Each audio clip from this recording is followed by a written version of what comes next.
வீட்டில் குடும்ப ஜபத்தில் பிள்ளைகள் பண்ணுற சேஷ்டையை பார்க்கலாம். அவங்க என்ன பண்ணுறாங்க, அம்மா அப்பா ஜபம் பண்ணுறாங்க, பிள்ளைகள் வேடிக்கை பார்க்குது. ஆனால் இது அப்படி இல்லை. நோ அண்ட் இஸ், ஒரு எறும்பு கூட சும்மா இருப்பதில்லை. தி all move, not only move, அது அசைந்து கொண்டிருப்பது மட்டுமல்ல, அநேகரை அசைவுக்குள் நடத்துகிறது. நீங்கள் மற்ற எல்லா மிருகங்களையும் பார்க்கலாம், சும்மா படுத்திருக்கோம், அப்படி உட்காந்துருக்கோம். நீ யானையை பார்க்கலாம், சிங்கத்தை பார்க்கலாம், அங்கே இருக்கிற நிறைய துஷ்ட மிருகங்கள்லாம் பார்க்கலாம். ஆனால் எறும்பு மட்டும் தனியாக அப்படி நிற்கிறத நீங்கள் பார்க்க முடியாது. கவனித்து பாருங்கள், ஆல்வேஸ் ஆன் மூவ். அது மட்டுமல்ல அன்பான கர்த்தருடைய பிள்ளைகளே, இது மற்ற மிருகங்களை பயமுறுத்துகிற தன்மை உண்டாம் இதற்கு. இப்படி சொல்றாங்க, ஒரு எறும்பு யானைக்குள்ள போனா என்ன ஆகும் யோசித்து பாருங்க. சில நேரங்கள்ல அந்த எறும்பின் பட்டாளம் ஒரு வீட்டு அந்த கிராமத்துக்கு போனா கிராமமே காலி ஆயிடும். அதுக்கு அந்த அளவுக்கு ஒற்றுமை, வல்லமை. அவங்க சொல்ற என்டர் வில்லேஜ், அது people move out of the path. அது வீடு ஃபுல்லா எறும்பா இருந்தா எப்படி இருக்கும்? ஒன்று விட்டு காலி பண்ணணும், இல்லை அந்த எறும்பு அழிக்கணும். ஆனால் அது எவ்வளவு அழித்தாலும் முன்னேறி கொண்டு இருக்கிறது. அது முன்னேறுவது மட்டுமல்ல, அடுத்தவர்களை முன்னேறி செய்கிறது. அதனுடைய குடியிருப்பு ஒரு மைல் நீளம் இருக்குமா? எறும்பினுடைய குடியிருப்பு ஒரு மைல் நீளம் வரைக்கும் போகுமா? ஒருமித்து இட் கோஸ் 1 mile wide. ஒரு மைல் அளவுக்கு அது போகுமா அதனுடைய குடியிருப்பே? நமக்கு தெரியுது இல்லை, அதனுடைய குடியிருப்பு ஒரு மைல் நீளம் போகுமா? அதாவது வழிகாட்டும் எறும்பு, முன்னெடுத்தும் எறும்பு. மனிதர்களும் மிருகங்களும் இந்த எறும்பின் கூட்டத்தை தடுக்க முடியாதான். நீங்க என்னதான் மருந்து தெளிச்சாலும், என்னத்தான் நீங்க பவுடர் போட்டாலும் அங்கே இட் கம்ஸ். காரணம் என்னவென்றால் அதற்குள் இருக்கிற அந்த ஒற்றுமை, தேவன் அதுக்குள்ள வைத்திருக்கிற அந்த வல்லமை. அது எந்த பாதையில் போகிறதோ அந்த பாதையில் இருக்கிற எல்லாவற்றையும் அது அழிக்கிறதா. ஒரு ஒரு இனிப்பை போடுங்க அந்த பாதையில, அந்த இனிப்பு இல்லாம போயிடும். அது இப்படி சொல்லலாம், அது சாப்பிட்டுடுது, அந்த இனிப்பு போல சாப்பிட்டுடுது. இல்லாவிட்டால் அதை அடுத்தவங்க பயன்படுத்த கூடாம செய்யுது. It destroys. தன் பாதையில் எது இருந்தாலும், அதுதான் உங்களுக்கு எனக்கு தேவன் தந்த. உன் பாதையெல்லாம் அந்தகாரம் சூழ்ந்தாலும், உன் பாதையில் 1000 பிரச்சனைகள் வந்தாலும், சிங்கத்தின் நடுவே பாம்பின் நடுவே 1000 வந்தாலும் சொல்லுவார், நீ மிதிப்பாய், சத்துருக்களை மிதிப்பாய். ஒரு இந்த எறும்புக்கு அந்த தன்மை இருக்குமானால் it destroy everything on the path. தன் பாதையில் எதெல்லாம் வருகிறதோ அத்தனை அது கடந்து செல்லுகிறது. அதுக்காக அது வழியை மாத்திக்கல. நம்ம களைச்சி விட்டா கூட திரும்ப ஒன்றா சேர்ந்துருது. இன்றைக்கு மனிதர்கள் செய்யக்கூடாத ஒன்றை அந்த எறும்பு செய்கிறது. கவனிகள், நாம தான் அதுக்கு பயப்படுறோம், அது நமக்கு பயப்படுறதே இல்லை. நாம தான் எறும்புக்கு பயப்படுறோம். குழந்தைகள் எறும்பு கடிக்காதபடி சுத்தி வலைகளை வீசுகிற என்னென்னோ பண்றோம். ஆனா எறும்பு நம்மளை பார்த்து பயப்படுறதே இல்லை. காரணம் என்னவென்றால் அதனுடைய மேன்மை. அது போல நீங்கள் நானும் சத்துருக்களை பார்த்து பயப்படுகிற அல்ல, சத்துருக்கள் நம்மை பார்த்து, உலகத்தை பார்த்து நாம் பயப்படுறல்ல, உலகம் நம்மை பார்த்து பயப்படுற அளவுக்கு வாழ்வோம். ஆதி திருச்சபையில இதுதான் இருந்தது. அந்த சபையை பார்த்து உலகம் பயந்தது. என அவர் சொன்னார்கள், உலகத்தை கலக்குகளோடு இங்கே வந்து விட்டார்களோ. இன்னைக்கு அந்த பேச்சு இருக்குதா? நாம தான் உலகத்தை பார்த்து பயப்படுறோம், அரசியல்வாதிகளை பார்த்து பயப்படுறோம், ஆன்மீகவாதிகளை பார்த்து பயப்படுறோம், இன்றைக்கு பணம் படைத்தவர்களை பார்த்து பயப்படுகிறோம். அன்றைக்கு உலகத்தை கலக்குகிறவைக்கு, அதாவது உலகம் சபையை பார்த்து பயந்தது. இன்றைக்கு சபை உலகத்தை பார்த்து பயப்பட வேண்டிய ஒரு கட்டாயம். அதுக்கு பல காரணங்கள் உண்டு. அவளுக்கு அதிகாரம், பணபலம், இன்னைக்கு இருக்கிற அந்த ரவுடிசம். ஆனால் அன்றைக்கு எல்லாம் இருந்தார்கள். மந்திரவாதி இருந்தான், மாயவத்தைக்காரர் இருந்தான், எல்லாம் ஏரோது இருந்தான், எல்லாமே இருந்தாங்க. ஆனால் அவர்கள் சபையை பார்த்து பயந்தார்கள். இன்றைக்கு சபைக்குள்ளே நாராம சொன்ன போல இந்த டிஸ்அக்ரிமெண்ட், ஒருமித்த கருத்து இல்லை, ஒற்றுமை இல்லை, ஏக சிந்தை இல்லை. ஒரு பழைய பாடல், ஒரு மனம் ஒற்றுமை ஏக சிந்தை சபைதனில் வளர்ந்திட செயல்படுவோம். அந்த ஒரு மனம் ஒற்றுமை ஏக சபையிலே இல்லையே, விசுவாசிக்கிட்டு கூட இல்லை. நான் ஒரு சபையின் போதலா இருக்கிறேன், ஒரு மனம் இல்லை, ஒற்றுமை இல்லை, ஏக சிந்தை இல்லை. நான் ஒன்று சொன்னா அவர் இன்னொருத்தர் சொல்றார். ஒரு மனமும் இல்லை. குடும்பங்கள் எனக்கு ஒரு மனம் இல்லையே. கணவன் மனைவிக்குள்ள ஒரு மனம் இல்லை, பிள்ளைக்கும் பெற்றோருக்கும் ஒரு மனம் இல்லை, ஒரே குடும்பம் சார்ந்த 2 அண்ணன் தம்பிக்கு ஒரு மனம் இல்லை, கூட சகோதரிகளுக்கு ஒரு மனம் இல்லை. இன்னைக்கு எத்தனை சகோதரிகள் கோர்ட் கேஸ். பொதுவாக அண்ணன் தம்பி சண்டை போடுவாங்க. இப்ப நவீன உலகத்துல அக்கா தங்கி சண்டை போடுறாங்க. there are some case in the court. எல்லாமே பணம் தான். ஆனா இந்த எறும்பு கோர்ட்டுக்கெல்லாம் போறதில்லை. there is no disagreement. அதுக்கு மாறுபட்ட கருத்து இல்லை, ஒரே கருத்து, ஒரு மனம், ஒற்றுமை, ஏக சிந்தை. அதனாலதான் அது எந்த இடத்தில் நிற்க அதனால முடியுது.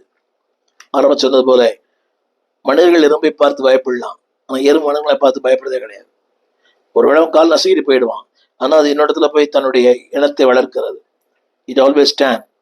காரணம் என்னவென்றால் அதற்கு தேவன் கொடுத்த வல்லமை, அதை விட அதிகமான வல்லமை உங்களுக்கு எனக்கு தந்திருக்கிறார். பரிசுத்த ஆவியானவர்கள் வரும்போது நீங்கள் பலனடைவீர்கள். கவனிங்க. அது மட்டுமல்ல, அவர் சமூகம் நம்மோடு கூட இருக்கிறது. இதைத்தான் பிலிப்பியர் 1:27 ஆவியானவர் சொல்லுகிறார். 1:27, நான் வந்து உங்களை கண்டாலும் நான் வராமல் இருந்தாலும் நீங்கள் ஒரே ஆவியிலே உறுதியாய் நின்று. ஹார்மனி. நான் வந்தாலும் உங்களை கண்டாலும் வராமல் இருந்தாலும் நீங்கள் ஒரே ஆவியிலே உறுதியாயிருந்து. அடுத்த வார்த்தை, ஒரே ஆத்துமாவினாலே சுவிசேஷத்தின் விசுவாசத்திற்காக கூட போராடி. உங்களை கண்டாலும் காணாவிட்டாலும், உங்களோடு இருந்தாலும் இல்லாவிட்டாலும் உறுதியாய் நின்று. அடுத்த வார்த்தை, விசுவாசத்திற்காக போராடி, இருந்தாலும் இல்லாவிட்டாலும். இன்னைக்கு பாஸ்ட் சபையில் இல்லைன்னா அடுத்த நாள் ஜனங்க வர்றதில்லை. அது தனிநபர் வழிபாடு. உங்கள் போதனை இருந்தாலும் இல்லாவிட்ட சபைக்கு போங்க. சபையில யார் பிரசங்கம் பண்றாரு முக்கியம் அல்ல, ஆவியாளர் பேசுறார். நான் அந்த வசனத்தை நான் சொல்ல போகிறேன். நீங்கள் உறுதியாய் நின்று. இந்த ஊழியன் மரிக்கும் போது ஊழியங்கள் மரித்து விடுகிறது, துக்கமான ஒன்று. உறுதியாய் நின்று, இருந்தாலும் இல்லாவிட்டாலும், கண்டாலும் காணாவிட்டாலும், வந்தாலும் வராவிட்டாலும், அந்த வார்த்தை வராமல் இருந்தாலும் நின்று. அடுத்த வார்த்தை, போராடி. இல்லைன்னா பரவாயில்லை, உங்களுக்கு விட்டுறாதீங்க. அந்த எறும்பு அதுக்கு தலைவன் இல்லை, அதற்கு வழிகாட்டி இல்லை. பட் நின்று போராடி. அது மட்டுமல்ல, ஒன்றிலும் மருளாதிருக்க வேண்டும் என்று நான் உங்களை குறித்து கேள்விப்படும்படி. மருளாதிருக்கிறீர்கள் என்று உங்களை குறித்து நான் கேள்விப்படும்படி எவ்விதத்திலும் நீங்கள் கிறிஸ்துவின் சுவிசேஷத்திற்கு பாத்திரமாய் நடந்து கொள்ளுங்கள். 2 வார்த்தைகளை, எவ்விதத்திலும் ஒன்றிலும் மருளாதிருக்க. சின்ன சின்ன காரியங்கள் நம்மளை அப்செட் பண்ணது, சின்ன காரியங்கள். ஒரு நன்றி சொல்ல மறந்துட்டார் பாஸ்டர். அவருக்கு என் பேர் சொல்லலை, நான் எவ்வளவு கஷ்டப்பட்டேன். சின்ன சின்ன காரியங்கள்ல அதாவது டிஃபரன்ஸ் ஆஃப் ஒப்பீனியன். சின்ன சின்ன காரியங்கள்ல கூட நாம் மறந்து விடுகிறோம். நம்ம அசைக்கிறது. வேதம் சொல்றது மருளாது இருக்க. நான் உங்களை குறித்து நான் கேள்விப்படும்படி. அவன் என்ன சொல்லணும்? எந்த போராட்டம் வந்தாலும், எந்த பிரச்சனை வந்தாலும், எத்தனை தான் இடர்கள் வந்தாலும், என் பிள்ளை she will not move. ரொம்ப கஷ்டம். நான் பேசி முடிச்ச உடனே அடுத்த நிமிஷம் எனக்கு ஒரு அனானிமஸ் ஃபோன் கால் வரும். தொலைக்காட்சியில் பேசி முடிச்ச உடனே மிரட்டல் ஃபோன் கால். பவுல் சொல்லுகிறார், நான் உங்களை குறித்து நான் கேள்விப்படும்படி. என்ன கேள்வி தெரியுமா? என் பிள்ளைகள் மருளாது இருப்பது. they cannot move, they cannot be disturbed. நம் டிஸ்டர்ப் பண்ற பல காரியங்கள். அதுல சொல்லுகிறார், எவ்விதத்தில் எங்கள் கிறிஸ்துவின் சுவிசேஷத்திற்கு பாத்திரமாய் நடந்து கொள்ளுங்கள். அதே வசனம் 1 Corinthians 1:10. சகோதரரே, நீங்கள் எல்லாரும் ஒரே காரியத்தை பேசவும். நம்ம ஒரு காரியம் சொன்னா அவர் இன்னொரு காரியம் சொல்றார். இதான் இன்னைக்கு இப்படி அது அப்படியெல்லாம் ஆண்டவர் இப்படித்தான். பவுலடியான் சொல்கிற வார்த்தை, நீங்க எல்லாரும் ஒரே காரியத்தை பேசவும். இதைத்தான் உலகம் சொல்றாங்க, நான் பேச நினைப்பதெல்லாம் நீ பேச வேண்டும். ஒரே காரியத்தை. ரூழின்னு சொல்றாரா? Accept it. அதுக்கு மாற்று கருத்து வேண்டாம். ஒருவேளை நீங்கள் அறிவாளியா இருக்கலாம், நீங்கள் படித்தவர்களா இருக்கலாம், நீங்கள் அதிகமான அனுபவம் உள்ளவனா இருக்கலாம். அதை இன்னொரு முறை சொல்லுங்க, பாஸ்டர் இப்படி பண்ண நல்லா இருந்திருக்கலாம், இப்படி பண்ணலாமே, இப்படி செஞ்சிருக்கலாமே, இப்படி செய்யலாமா கேளுங்க. இப்படிதான் செய்யணும்னு சொல்லாதீங்க. வேதம் சொல்லுகிறது, ஒரே காரியத்தை பேசவும். அடுத்து, பிரிவினைகள் இல்லாமல் ஏக மனசு. நீங்க எவ்வளவு பிரிவினை! கோயில்ல பாடுறவங்ககிட்ட பிரிவினை, இசைக்கறி வாசிட்ட பிரிவினை, அந்த PA சிஸ்டம் போடுறவங்கிட்ட பிரிவினை, ஏக பிரிவினை, ஏக மனது, ஏக யோசனை உள்ளவர்களாய் சீர்புரிந்திருக்க வேண்டும் என்று நான் இயேசுவின் நாமத்தை உங்களுக்கு புத்தி சொல்லுகிறேன். திரும்ப சொல்லுகிறேன், you are able, you are efficient, you are multi talented, எல்லாம் உண்மைதான். ஆனால் பிரிவினை இல்லாமல். இரண்டாவது ஏக மனது, மூன்றாவது ஏக யோசனை. ஆரம்பத்தில் சொன்னேன், அவர் பலவீனம் உள்ளவர், நீங்கள் பலம் உள்ளவர்கள். அவர் ஆரம்பம், நீங்கள் முதிர்ந்தவர்கள். அவர் இப்போதான் kinder garden, university, but treat him. நாமெல்லாம் கிண்டர் கார்டனாக தான் யூனிவர்சிட்டி பல்கலைக்கழகமே மாறினோம். எனவே ஆரம்ப நிலையில் இருக்கிறவர்கள் அற்பமாய் என்ன வேண்டாம், அவர்களும் ஒரு நாள் பல்கலைக்கழகமாய் மாறுவார்கள். நாமும் ஒரு காலத்தில் ஆரம்பமாக தான் இருந்தோம். we don't know how to preach. எப்படி பிரசங்கம் பண்ணணும் ஒண்ணுமே தெரியாது, ஆராதிப்ப தெரியாது. நாம ஆரம்பத்தில் ஒன்றும் இல்லாமல் இருந்தோம். But the Lord trained. நம்மை படிப்பித்தார், நம்மை போதித்தார், நம்மை உருவாக்கினார், நம்மை உருவேற்படுத்தினார். So don't despise the kindergarten. நீங்க ஒரு பல்கலைக்கழகமா இருக்கலாம், கிண்டர்கார்டன் அற்பமாக என்னாதிருங்கள். என்னுடைய ஊழியத்தில், எங்கள் ஊடகத்தில் பார்த்திருக்கலாம், அதிகமான இளம் வாலிபர்கள் அதிகமாய் நான் பயிற்சி வைக்கிற ஊழியத்தில் பார்த்திருக்கலாம். கேட்பாங்க, சின்ன பையனெல்லாம் பிரசங்கம் பண்ண விடுறாரு பாஸ்டர். ஒருவர் ஊடகத்தில் கூட என்னை பற்றி தவறாய் பேசினார். வளர்ந்த ஒரு போது இப்படி செய்யலாமான்னு. வசனம் சொல்லுகிறது, அந்த வார்த்தை ஒரே, அதாவது அடுத்தவர்களை உற்சாகப்படுத்துங்க. அதுதான் தமிழ் விதத்தில் சீர்புரிந்திருக்க வேண்டும் என்று நான் உங்களுக்கு புத்தி சொல்லுகிறேன். எபேசியர் 4:3 சமாதான கட்டினால் ஆவின் ஒருமையை காத்துக்கொள்வதற்கு ஜாக்கிரதையாயிருங்கள். ரொம்ப கஷ்டம் அது, அந்த ஆவியின் ஒருமையை காத்துக்கொள்வது. அது சொல்லப்பட்ட வார்த்தை பி கேர்ஃபுல், பி அவேர். ஆவியின் ஒருமையை, அந்த ஒருமையை காத்துக்கொள்ளலாம் அர்த்தமே இல்லை. நீ எவ்வளவு பெரிய ஜீனிஸா இருக்கலாம், டோன்ட் டிஸ்பைஸ் எனிபடி. தமிழில் சொல்லப்பட்டிருக்கிறது, ஆவியின் ஒருமையை காத்துக்கொள்வதற்கு, அந்த ஒருமையை காத்துக்கொள்வதற்கு மிகுந்த ஜாக்கிரதையா இருங்கள். கடைசி சொல்ல முடிக்கிறேனே, ஒரு குறிப்பிட்ட நோக்கத்துக்காக அது ஊழியம் செய்யுது. ஃபார் எ காமன் கோல், ஒரே நோக்கம்தான், வேற நோக்கம் இல்லை. பக்தன் பாடினது போல, வேறொரு ஆசை இல்லை உம்மை தவிர. ஒரே ஒரு ஆசை. அதற்கு ஒரு ராணி இருக்குது, சொல்லுவாங்க த குவீன் சொல்லுவாங்க. எறும்பு கூட்டத்துல அந்த ராணி, அந்த இதுக்கு அது தலைவணங்குகிறது. உங்களுக்கு புரியும். It provide for the colony. தன்னுடைய சக நண்பர்களுக்கு, சக எறும்புகளுக்கு அது தேவைகளை சந்திக்கிறது. நீங்க எப்படி தெரியுமா, என் தேவை சந்திக்கப்பட்ட எனக்கு போதும். I don't care about anybody. இல்லை, it has so eager to provide for their colony. தன்னுடைய சக கூட்டாளிகளுக்கு, சக எறும்புகளுக்கு தேவைகளை சந்திப்பதில் அதிக முயற்சி, ஆசை, விருப்பம். அன்பானவர்களே, இதைத்தான் 1 கொரிந்தியர் 10:31 வாசிக்கிறோம். 31 நீங்கள் புசித்தாலும் குடித்தாலும் எதை செய்தாலும் எல்லாவற்றையும் தேவனுடைய மகிமைக்காய் செய்யுங்கள். நான் சொன்னேன், what ever you do it for God. ஆரம்பத்தில் சொன்ன வார்த்தை, அதாவது டுவர்ட்ஸ் அ காமன் கோல், ஒரே ஒரு நோக்கம்தான். அந்த நோக்கம் என்ன? பொருளுடன் சொல்வது போல, எப்படியாவது கிறிஸ்து பிரசங்கம் பண்ணப்படுகிறார். வாதினாலாவது வஞ்சகத்தினால், எப்படியோ யார் குத்தினாலும் அரிசி நெல்லானா போதும், அது இவர் தான் குத்துன அவசியம் இல்லை. எந்த ஊழியர் பேசினால், இன்றைக்கு நிறைய கிரிட்டிசிசம் ஊழியர்களை பற்றி, அவர் என்ன பெரிய ஊழியரா? இல்லை. Everybody is working for a common goal. எல்லாரும் ஒரே குறிக்கோளுக்காக, ஃபார் ஹிம், அவருக்காக. ஆரம்ப சொன்னே, வீட்டு கூட்டம் அவருக்காக, பெரிய கூட்டங்கள் அவருக்காக. 2 வசனங்களை சொல்லி இந்த பகுதியை நான் முடிக்க விரும்புகிறேன். ஒரு 3 வசனங்களை வேகமாய் சொல்லுகிறேன். நம்பர் 1 தெசலோனியர் 4 அதிகாரம் 1 வசனம்.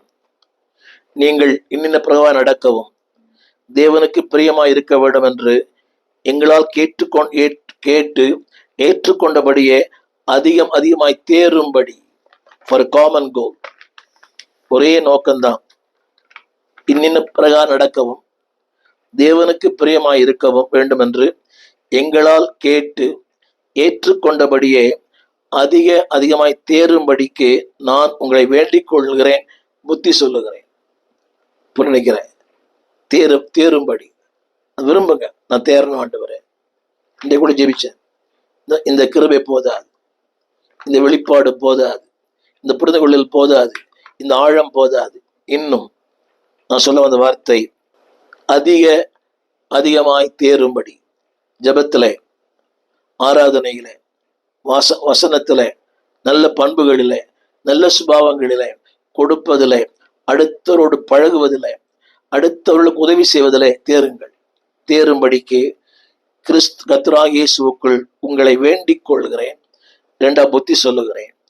என்னுடைய செய்தி என்னவென்றால், அன்பானவர்களே, டுவர்ட்ஸ் அ காமன் கோல், ஒரே நோக்கம்தான். அவர் நல்லா செய்யறார், நான் நல்லா செய்யல, அப்படி இல்லை. நல்லா செஞ்சா நான் நன்றி சொல்லுங்க. நான் கற்றுக்கொண்ட பாடுதான். நீ சிறப்பாக பேசுறீங்க, நன்றி. சில விஷயம் நீங்க சொதப்பிட்டீங்க, நன்றி. ஒரே ஒரு குறிக்கோளுக்காக ஊழியம் பண்றோம். இந்த ஊழியத்து நோக்கமே தான். தொலைக்காட்சியில, இந்த ஊடகத்துல பெயர் அல்ல, புகழ் அல்ல, பணம் சம்பாதிக்க அல்ல, யூடியூப்ல காசு வரும் அப்படிலாம் ஒன்றும் வர்றது இல்லை. இது வரைக்கும் அப்படி ஒண்ணுமே பெரிய தொகைலாம் வந்ததே கிடையாது. காரணம் பார்வையாளர்கள் கிடையாது. But I know one thing for a common goal. அந்த எறும்பு ஒரு சாதாரண வேலையை செய்யவில்லை, ஏதோ ஒரு வேலையை செய்யவில்லை, ஒரு பெருக்கத்தின் வேலை செய்கிறது. அது இப்படி சொன்னால், இஸ் ஒர்க் இஸ் ப்ரொடக்டிவ். இன்றைக்கு நாம் செய்கிறோம், ஆனால் அதில் எந்த பயனுமே இல்லை. எத்தனையோ காரியங்களை செய்கிறோம். ஒரு சின்ன கேள்வி, நீங்களும் நானும் செய்கின்ற ஒரு வேலையில் பெருக்கம் இருக்கிறதா? பெருக்கம் இல்லை என்றால் நம்முடைய நேரம், நம்முடைய உழைப்பு எல்லாமே வீண். நம்ம செய்கிற நோக்கமே ஒரு பெருக்கம். ஊழியம் செய்கிறோம் ஒரு பெருக்கத்திற்காக, உழைக்கிறோம் ஒரு பெருக்கத்திற்காக, வாழ்க்கையில பல காரியங்களை செய்கிறோம் பெருக்கத்திற்காக. ஒரு மாணவன் படிப்பது தன் வாழ்விலே உயர, ஒரு தொழிலாளி உழைப்பது தன்னுடைய வேலையிலே உயர, ஒரு முதலாளியினுடைய அந்த முதலீடு அது பெருக்கத்திற்காக. இல்லையேல் he cannot investment anything. அப்படியானால் ஒன்று செய்யும் போது அதில் ஒரு பெருக்கம் தேவை. என்னை கேட்டுக்கொண்டிருக்கிற அன்பு தேவ பிள்ளையே, உங்களுடைய ஜப வாழ்க்கையில ஒரு பெருக்கம் உண்டா? உங்களுடைய வேத வாசிப்பிலே ஒரு பெருக்கம் உண்டா? உங்கள் புரிந்து கொள்ளுதலே ஒரு பெருக்கம் உண்டா? என்னுடைய வார்த்தையில் பாருங்கள், the work is productive. அதைத்தான் தேவன் விரும்புகிறார். தேவனுடைய 3 ஆசீர்வாதங்கள்: ப்ரொடக்டிவ், இரண்டாவது ப்ராக்ரஸிவ், மூன்றாவது பொசசிவ். இதைத்தான் ஆபிரகாம் இடத்துல ஆண்டவர் சொன்னார், you will be a man of productive. நீ பெருகுவாய். இரண்டாவது ப்ராக்ரஸிவ், முன்னேறுவாய். மூன்றாவது நீ கீழ்ப்படுத்துவாய். இதுதான் தேவனுடைய மிகப்பெரிய விருப்பம். இன்றைக்கு ஒரு சின்ன கேள்வி, நீங்கள் செய்கிற ஒன்றிலே ஒரு பெருக்கம் இல்லை என்றால் எங்கேயோ நாம் தவறு செய்திருக்கிறோம். நானும் என்னை ஆராய்ந்து பார்க்கிறேன். ஒரு காரியம் செய்கிறோம், ஒரு பெருக்கம் இல்லை. அதனுடைய இன்னொரு கருத்து என்னவென்றால், you have to change your pattern. உங்களுடைய வாழ்க்கை முறையை மாற்றிக்கொள்ளுங்கள். தேவன் பெருக்கத்தின் தேவன். அவர் கொஞ்சத்தை பெருக்கும் ஒரு தெய்வம். இந்த எறும்புகள் இன்றைக்குமே பெருக்கத்திற்காகவே வேலை செய்கிறது. நான் சொல்ல விரும்புகிறேன், அதற்கு ஆசிரியர் இல்லை. there is no guide, there is no teacher, there is no master. எஜமான் இல்லை, கற்றுக் கொடுக்க ஆட்கள் இல்லை, அது கற்றுக்கொள்கிற பள்ளிகள் இல்லை. ஆனாலும் எஜமான் இல்லாவிட்டாலும், அதற்கு படிப்பறிவு பயிற்சி இல்லாவிட்டாலும் அதை யாரும் பயிற்சிவிக்கிறதில்லை. நிறைய கவனித்து பாருங்கள். It operates himself. தன்னில் தானே அது கிரியை செய்கிறது. என்னை கேட்டுக்கொண்டிருக்கிற அன்பு தேவ பிள்ளையே, திருச்சபை இருக்கிறது, போதகர் இருக்கிறார், சத்தியம் இருக்கிறது, ஆவியானவர் இருக்கிறார். எல்லாம் இருந்தும் என் வாழ்க்கையில பெருக்கம் இல்லை. இன்றைக்கு நீண்ட காலம் சபைக்கு போகிறார்கள், ஒரு ஜெபிக்க தெரியவில்லை, ஒரு சாட்சி சொல்ல தெரியவில்லை, ஒருவருக்கு கிறிஸ்துவின் அன்பை குறித்து சொல்ல தெரியவில்லை. என்னுடைய கருத்து என்னவென்றால், ஏதோ ஒரு வாழ்க்கை, திரும்ப சொல்லுகிறேன், அந்த எறும்புக்கு எஜமான் இல்லாவிட்டாலும், ஒரு தலைவன் இல்லாவிட்டாலும், நடத்துகிற இல்லாவிட்டாலும், it works on its own way. தன் பாதையில் அது ஒழுங்காய் செய்கிறது. அது ஒரு பெருக்கத்தை உண்டு பண்ணுகிறது. அது மட்டுமல்ல அன்பானுள்ளே, அந்த எறும்பினுடைய அடுத்த காரணம் என்னவென்றால், அது கூட்டமாக இப்படி சொல்கிறார்கள், ஆராய்ச்சி சொல்கிறார்கள், ஆயிரக்கணக்கான எறும்புகள் ஒருமித்து வாசம் பண்ணுமா. இன்றைக்கு 2 விசுவாசிகளை ஒரு வீட்டில் கொடுத்துன வைக்கிறது ரொம்ப கஷ்டம். 2 விசுவாசி ஒரே வீட்டில் கொடுத்துன்னு இருந்தால் பெரிய சாதனை. முடியாது. திருச்சபையில் இன்னைக்கு நாம் சொல்லுகிறோமே ஐக்கியம் என்று சொல்லுகிறோம். அதாவது ஐக்கியத்தில் ஐக்கியம் இல்லை. எல்லா கூடுகையிலும் இது நடக்கிறது. ஐக்கியத்தில் ஐக்கியம் இல்லை. தலைவர் சொல்லுவதை அவர் ஏற்றுக்கொள்வதில்லை, இவர் சொல்லுவதை தலைவர் ஏற்றுக்கொள்வது. ஆனால் அதுக்கு பேர் என்னென்றால் ஃபெலோஷிப்.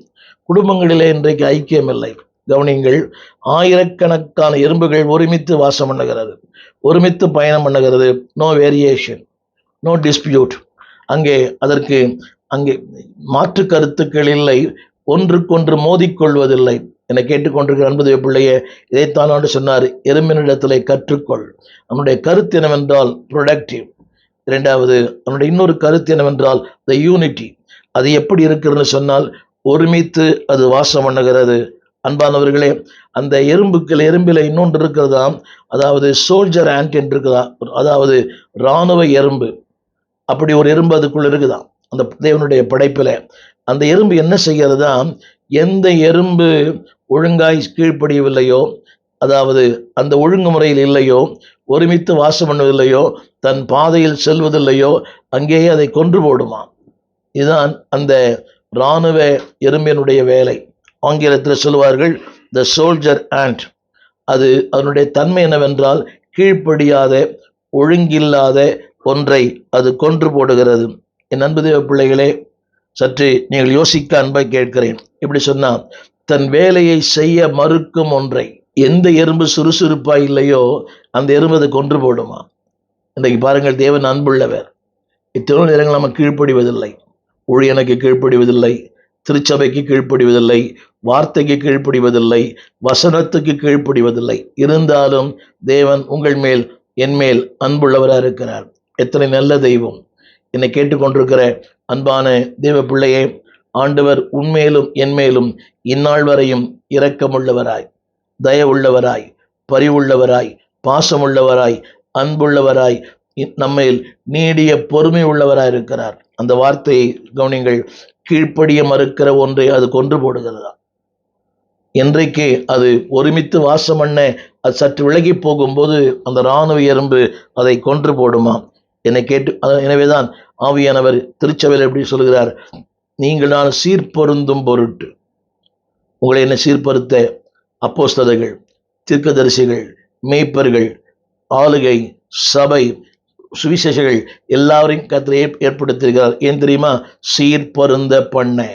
இன்றைக்கு திருச்சபைக்கு ஒரு அநேகர் சீர்பொருந்திருக்கிறார் என்பது கேள்வி. ஒருவேளை ஊழியர்களாக உங்களுக்கு தெரியும். உங்களை இந்த செய்தியை கேட்கிற உங்களை பார்த்து கேட்கிறேன், நீங்கள் சீர்பொருந்தி இருக்கிறீர்களா?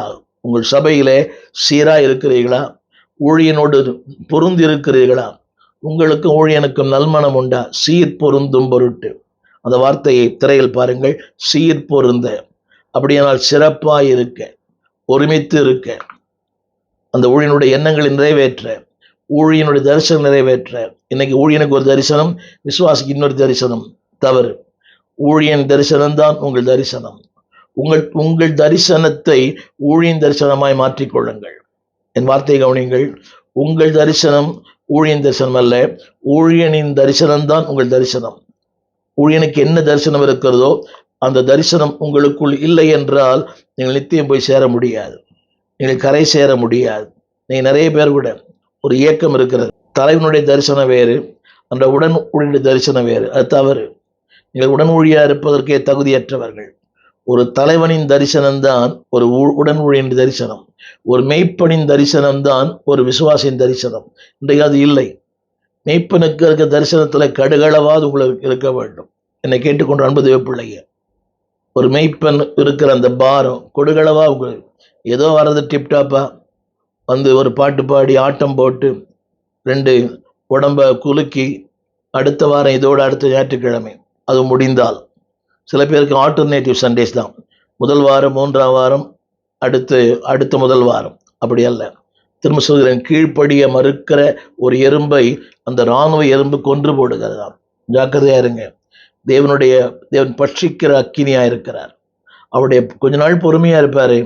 நீங்களும் நானும் பயனுள்ள ஒன்றா இல்லாவிட்டால் பெருக்கத்திற்கு நாம் சொந்தக்காரராக இல்லாவிட்டால் உங்களுக்கும் எனக்கும் அதே நிலைமை தான்.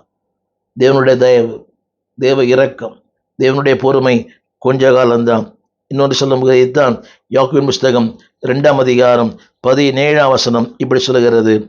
யாக்கோபு 2:17, அப்படியே விசுவாசமும் கிரியைகள் இல்லாதிருந்தால் தன்னில் தானே செத்ததா இருக்கும். இந்த வார்த்தையை கவனிக்க வேண்டும். தன்னில் தானே.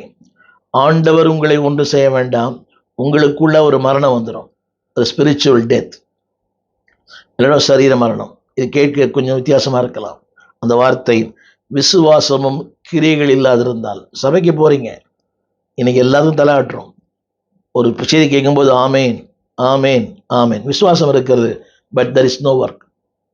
ஆலயத்தில் பார்க்குறேன், நல்லா ஜெபிக்கிறாங்க, நல்லா ஆண்டோட நெருக்கமாக இருக்கிறாங்க, ஆனால் ஒரு சின்ன வேலையோடு செய்ய மாட்டாங்க. அது அர்த்தம் இல்லையே. நல்லா ஜெபிக்கிறவங்க, நல்லா வேதம் வாசிக்கிறவங்க, வேதத்தை கரைத்து குடித்தவர்கள், ஆனால் அவரோட கிரியைகளே இல்லை. ஒரு சின்ன வேலையோடு செய்வது, ஆலயத்தில் வருவதும் போவதும் போவதும் வருவதும். ஆனால் மைக்கு மட்டும் விரும்புவார்கள், பாட வேண்டும். அப்படி பாடலைன்னா அடுத்து அவங்க முகமே மாறி இல்லை. விசுவாசமும் தேவை, கிரியைகளும் தேவை.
சேனைகளை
எங்கள் விலாசம் போதகர் ஸ்டீஃபன் தேவகுமார், திறந்த வாசல் சபை, நம்பர் 65, பரமானந்த தெரு, 7 கிணறு, சென்னை 600001. தொடர்புக்கு 9841839287. மேலும் 0443183330. எங்கள் மின்னஞ்சல் stephenopendor@gmail.com. எங்கள் தேவ செய்திகளை யூடியூப் சேனலில் பார்த்து பயனடையுங்கள். தேவன் உங்களை ஆசீர்வதிப்பாராக.